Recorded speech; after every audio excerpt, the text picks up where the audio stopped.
Alors guys, deuxième journée de Ligue des Champions, c'est le preview contre Galatasaray. Je viens de regarder la conférence de presse de Ten Hag ainsi que celle de Varane et j'ai trouvé un visage assez rassurant, assez confiant donc de Ten Hag, comme si en ce moment nous étions dans une mauvaise passe et qu'il allait rapidement renverser la situation. Donc ça c'est bon signe. On n'a pas eu affaire à quelqu'un qui était déprimé, qui était peu sûr de lui, à court d'idées. On a eu quelqu'un assez confiant et assez optimiste. Donc ça, c'est un bon point. Et je voulais absolument le souligner donc avant de rentrer dans le vif du sujet. Alors, qu'avons-nous appris lors de cette conférence de presse? Nous savons qu'Anthony a fait son retour. Donc il a déjà eu un entraînement avec l'équipe. Va-t-il être titulaire? On va en reparler juste après. Mais en tout cas, Anthony est là. Il s'est entraîné. Il va encore avoir donc 2 entraînements avant le match contre Galatasaray. Donc, peut-être que c'est une bonne nouvelle pour l'équipe. On en reparlera juste après. Nous savons aussi que Martinez va devoir subir une nouvelle intervention. La même blessure qu'il a contractée en avril dernier, apparemment il était guéri et c'est la même blessure et donc il fait une rechute. Ce qui fait que là on va perdre Martinez pendant encore 2 voire 3 mois voire plus. Alors j'ai fait le procès Ten Hag, j'ai déjà fait le procès Glazers à plusieurs reprises, mais bon je pense que je vais devoir le refaire parce que si nous nous retrouvons avec des incompétents dans chaque compartiment, c'est parce que aussi les propriétaires sont les Glazers. On fait ami et derrière on met des incompétents. Je ne peux pas comprendre le fait que quelqu'un se blesse, vous pensez que cette personne est rétablie, vous le faites jouer alors que non. On l'a vu même d'ailleurs qu'il n'était pas revenu comme il était et pour nous dire un mois après que en fait finalement il n'est pas guéri. Ça, ce que je qualifierais donc d'incompétence à tous les niveaux. Alors, qu'avons-nous appris d'autre? Il y a eu une question là que j'ai bien aimée. Malheureusement, j'ai pas aimé la réponse. La question a été destinée à Rashford. Rashford a marqué 30 buts l'année dernière. Que faut-il faire donc justement pour le remettre dans les bons rails, sur les bons rails? Ten Hag a dit juste de la patience. Il faut continuer. Il faut qu'il continue à travailler. Il faut que l'équipe continue à travailler pour lui et il faut qu'il se retrouve dans de bonnes situations. Et ensuite, il a souligné quelque chose, et ça, j'ai pas aimé. Il a dit, quand on regarde par exemple le match de Brighton, il a eu 5-6 bonnes occasions. Donc, c'est-à-dire que les occasions que moi, personnellement, j'estime que Rashford aurait dû faire la passe, pour Ten Hag, c'est normal. Il était dans de bonnes situations, dans de bonnes conditions, donc c'est normal qu'il frappe. Ça, c'est problématique. Ça, c'est problématique parce que moi, si il n'a pas cette vision de Rashford soit plus collectif, si pour lui, ce que Rashford fait actuellement, c'est totalement normal, c'est problématique parce que ça veut dire que j'estimais qu'il fallait le recadrer, qu'il fallait peut-être le mettre sur le banc pour qu'il aille réfléchir, mais si le coach estime que c'est normal, bon, qui suis-je? Si c'est normal, bon ben on va continuer comme ça. Hein. On va continuer avec Rashford qui va penser qu'il est Superman, Mark Landers en même temps, une fusion de Son Goku, Mark Landers et Batman en même temps, et qui va aller transpercer les gens. Donc on va continuer dans ce sens. On a posé la question également à Varane si cette équipe de Manchester United était capable d'aller gagner la Ligue des Champions. Et il a dit oui. Il a dit que oui, la Ligue des Champions, pour gagner la Ligue des Champions, ça se joue sur des détails. Il faut encaisser peu et marquer des buts. À l'heure actuelle, donc ça j'ai bien aimé, honnêtement, j'ai bien aimé la réplique de Varane, en disant qu'à l'heure actuelle, nous concédons peu d'occasions, mais nous encaissons beaucoup de buts, c'est-à-dire les peu d'occasions que nous encaissons se transforment rapidement en buts, et nous avons des occasions et nous ne les convertissons pas. Donc ça, ce sont des détails qu'il va falloir régler. Et je pense que je suis d'accord avec lui. Vous savez que même là, je vais vous le dire maintenant, hein, on est là, tout le monde se moque de nous, on est là risé de tous. Mais je ne serais pas surpris qu'à la fin donc, de l'année 2024, nous gagnions la Ligue des Champions. C'est possible. C'est possible. Bien sûr, c'est un rêve éveillé. Il faut qu'on se dise les choses. Mais c'est possible. honnêtement, je ne serais pas surpris parce que je pense que nous avons les joueurs pour.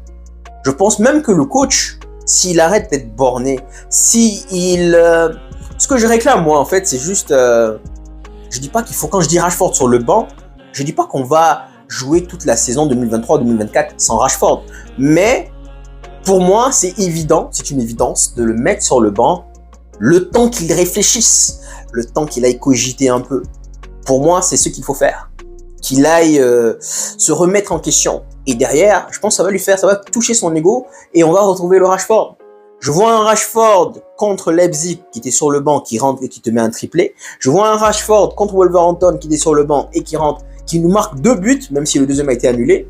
Donc, quand je vous dis Rashford sur le banc, il faut bien qu'on soit d'accord. Je ne suis pas en train de dire Rashford il est nul, il faut le mettre sur le banc.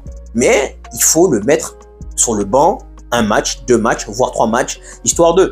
Je suis convaincu que si le match de demain, Rashford est sur le banc, je pense que quand il va rentrer, il va faire une excellente impression. Va-t-il être sur le banc? Ça, c'est une autre question. Mais sincèrement, je pense que je pense qu'on peut gagner la Ligue des Champions. Même si on est la risée de tous, oui. On a vu Chelsea en 2012, qui était vraiment, qui faisait une saison très moyenne en première ligue, qui va au bout. Donc, c'est possible. En même temps, si vous ne croyez pas en vous-même, ça sert à rien d'y participer. Mais ce qui est sûr, c'est qu'aujourd'hui, donc, le match de demain va être déterminant, parce que nous sommes à Old Trafford. Il y a eu match nul entre Galatasaray et Copenhague. Ça, c'est un bon point pour nous, parce que cela signifie que il n'y a qu'un point qui nous sépare. Si nous arrivons à gagner notre match de demain et que le Bayern batte Copenhague, on se retrouve tout de suite deuxième. Donc ça peut aller très vite, mais ce match, il est capital. C'est-à-dire, match nul, c'est une défaite. Match nul, c'est une défaite. J'ai regardé un peu Galatasaray, à l'heure actuelle, ils sont deuxième dans le championnat en Turquie. Ils ont aligné 5 victoires d'affilée. Ils ont plein de noms, honnêtement. J'ai été agréablement surpris des noms qui jouaient dans cette équipe. Comme Icardi, je ne savais pas qu'il était là-bas. Comme Wilfried Zaha, non plus. Ziyech, ça je savais, ça a capoté en Arabie Saoudite, il est parti à Galatasaray. Donc ils ont Ziyech, ils ont Ndombele, ils ont un autre là, ils ont un autre que j'oublie. Je sais pas si Pepe est là-bas aussi, je sais plus. En tout cas, bon, nous sommes à Old Trafford. L'année dernière, Old Trafford était redevenu une forteresse. Maintenant, nous avons encore perdu ce privilège parce que nous venons d'enchaîner donc 2 défaites d'affilée en première ligue contre Brighton et contre Crystal Palace. Ce qui fait que oui, tout est remis en question. Niveau compo, je pense qu'il va aller avec cette compo.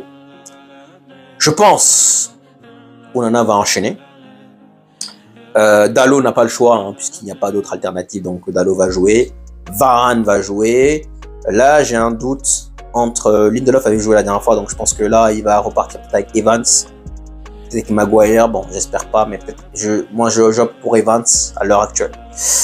Donc Evans, Varane, Evans, Amrabat encore latéral gauche. Il y en a qui disent il faut mettre Amrabat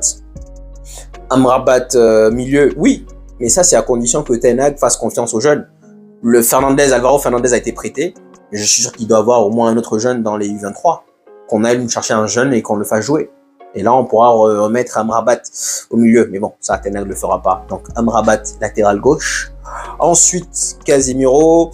Et là, j'ai opté pour Hannibal parce que, bon, Mason Mount revient de blessure. Il a déjà été titulaire à 2 reprises. Donc, j'opte pour Hannibal. Je pense qu'il va aller avec Hannibal. Peut-être avec Eriksen, je ne sais pas, mais je pense qu'il va aller avec Hannibal. Bruno Fernandes. Et là, je vous ai mis Anthony. J'ai mis Anthony parce que je me dis que c'est son gars, c'est son chouchou, et qu'il ne perdra pas. On l'a vu l'année dernière, il venait d'arriver, tout de suite il le met titulaire. Et il dit oui, je vais attendre de voir ce que ça va donner. Il lui en reste encore 2 entraînements pour voir ce que ça va donner, mais je pense qu'il va quand même jouer. Rashford, l'incontournable Rashford sera encore titulaire, et Højlund. Donc voici la compo avec laquelle je pense qu'il va y aller. Niveau score, le cœur Le cœur dit 1-0 parce que bon, il faut quand même qu'on gagne. Hein. Il faut qu'on on vient pas en Ligue des Champions pour aller retourner en Europa League, sincèrement, non. Donc, je dis 1-0, mais vu s'il met cette compo-là, je serais pas du tout optimiste, honnêtement. La chance que l'on pourrait avoir, c'est de marquer très tôt.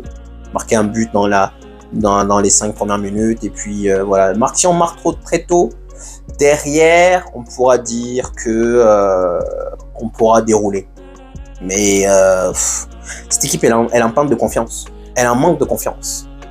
Rashford n'est pas en confiance, Bruno n'est pas en confiance. Anthony avec ses problèmes judiciaires, je ne sais pas ce que ça va donner. Bon, dans tous les cas, voilà. Donc si les trois autour de l'attaquant qui viennent d'arriver, le pauvre, lui aussi il est esselé. Casemiro n'a pas les jambes. Franchement, je dis 1-0, mais je sais pas. Honnêtement, ce qui est sûr, c'est que c'est un tournant. Hein. S'il perd demain, le nœud va commencer à vraiment à se serrer, à se resserrer encore vraiment rapidement. Donc, alors, 1-0, mais j'y crois pas du tout. C'est triste, mais ouais, je vous dis 1-0 parce que en tant que fan de Manchester, ça me fait mal, très mal de venir vous dire 1-0 pour Galatasaray, pour l'équipe adverse. Mais j'y crois pas du tout. Surtout avec cette compo. S'il met Rashford sur le banc et que Garnacho commence demain, on pourra en rien discuter. Pour moi, Rashford ne doit pas commencer ce match. Maintenant, peut-être que Rashford va commencer, il va marquer un but. Mais il doit, pour moi, même avec ça, il ne doit pas commencer le match. On verra bien. Donc j'ai bien 1-0, mais ça c'est le cœur du supporter qui parle, comme d'habitude. Hein. J'ai très mal, pas envie de venir vous dire défaite. Je dis ça contre Arsenal, c'est la première fois. Mais honnêtement, voilà quoi. J'y crois pas trop, mais bon, on verra. Qu'est-ce que c'est dur, les gars. Vous savez même pas à quel point c'est dur. Surtout de venir... Bref, on espère qu'on va s'en sortir. Donc, 1-0 pour l'instant. Et voilà, dites-moi en commentaire ce que vous en pensez. Sur ce, prenez soin de vous.